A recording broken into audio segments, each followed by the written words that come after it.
Obviously ನನ್ಗೆ ಅದು ಅರ್ಥ ಆಗುತ್ತೆ ಯಾಕೆ ಅವರು ಹೆದರ್ಕೋತಾರೆ ಯಾಕಂದ್ರೆ ಕೋರ್ಟ್ ಕಚೇರಿ ಅಂದ್ರೆ ಸುಮ್ಮನೆ ಅಲ್ಲಪ್ಪ. You have to keep coming, ಧೈರ್ಯ ಇಟ್ಕೋಬೇಕು, ಅವ್ರು ಕರೆದಾಗೆಲ್ಲ ನಾವು ಬರಬೇಕು. And it is not easy. ನಾನು ಇವತ್ತು almost 4 hours I have stood over there just to give my evidence.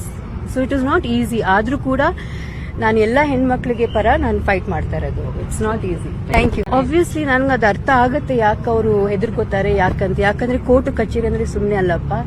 You have to keep coming, ಧೈರ್ಯ ಇಟ್ಕೋಬೇಕು, ಅವ್ರು ಕರೆದಾಗೆಲ್ಲ ನಾವು ಬರಬೇಕು.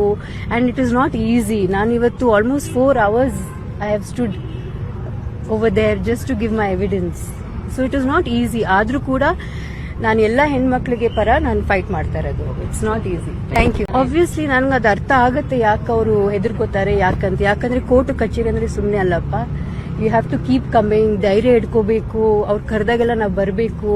And it is not easy. ನಾನು ಇವತ್ತು almost 4 hours I have stood over there just to give my evidence. So it is not easy. ಆದ್ರೂ ಕೂಡ ನಾನು ಎಲ್ಲ ಹೆಣ್ಮಕ್ಳಿಗೆ ಪರ ನಾನು ಫೈಟ್ ಮಾಡ್ತಾ ಇರೋದು. It's not easy. Thank you.